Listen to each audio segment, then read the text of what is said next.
আসসালামু আলাইকুম। আজকে যে বিষয়টা নিয়ে আলোচনা করব সেটা হলো বেড়া।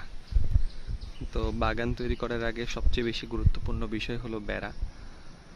তো আমাদের বাড়ির চারপাশে বা বাগানের চারপাশে যাই বলেন না কেন, জীবন্ত বেড়া দেওয়া, অর্থাৎ বেড়ার খুঁটি জীবন্ত।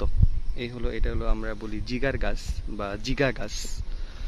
তো বাড়ির চারপাশে একদম যত বাউন্ডারি আছে সব চারপাশে জীবন্ত খুঁটি দেওয়া আছে। এটার সুবিধা হলো এটাতে প্রত্যেক বছর যে ডালগুলা হয়, দেখেন প্রচুর ডাল বের হয় একটা গাছ থেকে। এটা দিয়ে ভালো লাকড়ি হয়। আমাদের যে লাকড়ির চাহিদা মোটামুটি এখান থেকে ম্যাক্সিমাম পূরণ হয়ে যায় এবং এটা বিক্রিও করা যায়। এবং আমরা যখন প্রথমে কিনে এনেছি অনেক বছর আগে, এটা প্রায় 15-20 বছর বয়সী গাছ এগুলা, কিন্তু মোটা একটা মাত্র সিমেন্টের খুঁটির চাইতেও চিকন। তো আমরা যখন কিনে এনেছি এরপর থেকে এরা কন্টিনিউয়াসলি এরকম ডাল দিচ্ছে। প্রত্যেক বছর আমরা ডালগুলা কেটে দিই, এই যে কেটে দেওয়া, এগুলাও কেটে দেওয়া, এবং প্রত্যেক বছরই ঠিক এতটুকু উচ্চতায় কেটে দেওয়া হয় খুঁটির মতো। এবং সে তার কাটার বেড়া আছে, নিচে নেট করা আছে, এবং এখানে আমরা আরও কিছু উন্নত মানের নেট দিব।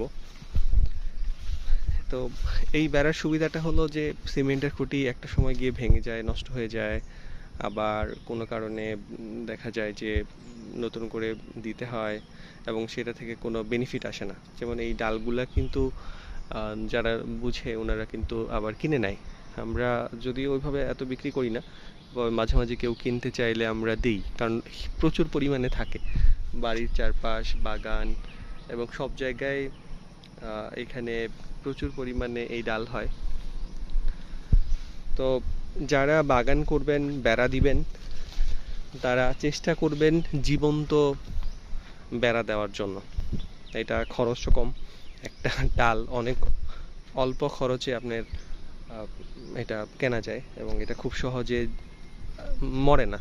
যেমন এইটুকু আমরা কেটে, এই অংশটুকু যদি আমরা কেটে লাগিয়ে দিই মাটিতে, এতটুকু গর্ত করে পুঁতে দিই 1-1.5 হাত, 1 হাত, তাহলে হবে কি যে এটা শক্ত হয়ে এখানে বসে যাবে এবং এটা আর মরবে না সহজে।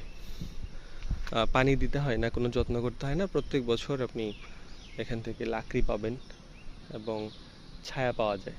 তো এটার একটা, অনেকে প্রশ্ন করতে পারেন যে এটার কোনো ক্ষতিকর প্রভাব আছে কিনা। সত্যি কথা বলতে কোনো ক্ষতিকর প্রভাব নেই, কারণ এইটা যদি আপনি গর্ত করেন, আমি দেখেছি নিজেই যে এর যে গোড়ায়